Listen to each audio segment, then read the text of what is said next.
আপনাদের রমাগঞ্জ ছিনিয়ে এনেছেন। আপনারা দেখেছিলাম এই রমাগঞ্জের পক্ষে আর নাইজেরিয়ান অনেক খেলোয়াড়ই খেলেছিলেন এবং আজকের খেলা তিনি সভাপতিত্ব দায়িত্ব পালন করে যাচ্ছেন। আমাদের সকলেরই প্রিয়, আমার অত্যন্ত প্রিয় ব্যক্তি জাহিদুল ইসলাম নোমান পাটোয়ারি, তিনিও সেই খেলায় উপস্থিত ছিলেন এবং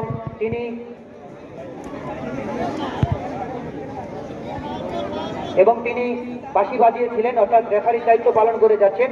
তদ্রুপ আজকেও কিন্তু সেই মেজর অবসরপ্রাপ্ত হাফিজউদ্দিন আহমেদের নামেই কিন্তু এই টুর্নামেন্টটি আপনারা উপভোগ করছেন।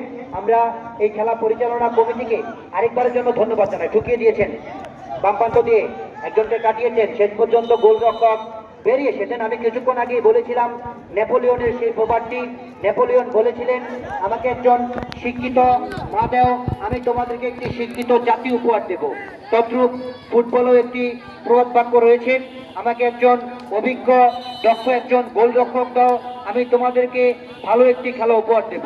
তদ্রূপ দেখতে পাচ্ছেন আজকে যে উভয় দলের গোলরক্ষক নিঃসন্দেহে বেশ চমৎকার ফুটবলের যে নান্দনিক কারিশমা রয়েছেন, দায়িত্ব পালন করে যাচ্ছেন। জাকিরা ঢুকিয়ে দিয়েছেন, রাকিব এবার কিন্তু মেরেছেন শেষ পর্যন্ত।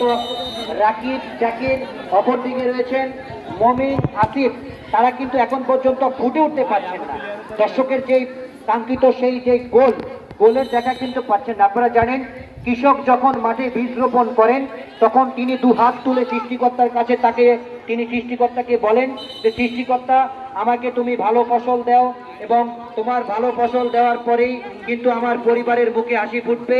তদ্রূপ আজকে খেলোয়াড়রা সেই ফসল নামক সেই গোলের জন্য কিন্তু এখন পর্যন্ত তারা মরিয়া হয়ে উঠেছেন, কিন্তু দুঃখের বিষয় এখন পর্যন্ত কাঙ্ক্ষিত সেই গোলের দেখা কিন্তু পাচ্ছেন না। হবে কি হবে না তাই এখন পর্যন্ত দেখার বিষয়। ফাঁসিয়ে দিয়েছেন, চমৎকার সুযোগ, এখনো কিন্তু বিপদ সীমার ভিতরে।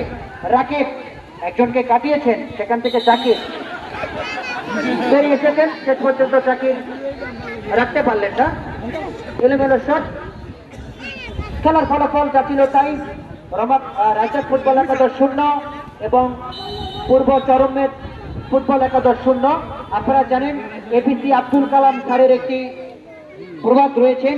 এপিসি আব্দুল কালাম স্যার বলেছিলেন স্বপ্ন সেটি নয় যেটি তুমি ঘুমিয়ে দেখো, স্বপ্ন হচ্ছেন সেটি যেটি তোমাকে ঘুমোতে দেয় না। অর্থাৎ এপিসি আব্দুল কালাম স্যার বলেছেন যে স্বপ্ন হচ্ছেন সেটি যেটি তোমাকে ঘুমোতে দেয় না, স্বপ্ন কিন্তু সেটি নয় যেটি তোমাকে ঘুমোতে দেয়। অর্থাৎ আজকে কিন্তু প্লেয়াররা কিন্তু ঘুমিয়ে কিন্তু তারা স্বপ্ন দেখছে না, তারা কিন্তু মাঠে তাদের সেই যুদ্ধ করার আক্রমণে চমৎকার সুযোগ, শেষ পর্যন্ত গোলরক্ষক আলিম তিনি কিন্তু তার যে বিশ্বস্ত হাত রয়েছেন এবং তিনি যেই চমৎকার এখন পর্যন্ত তিনি যে দায়িত্ব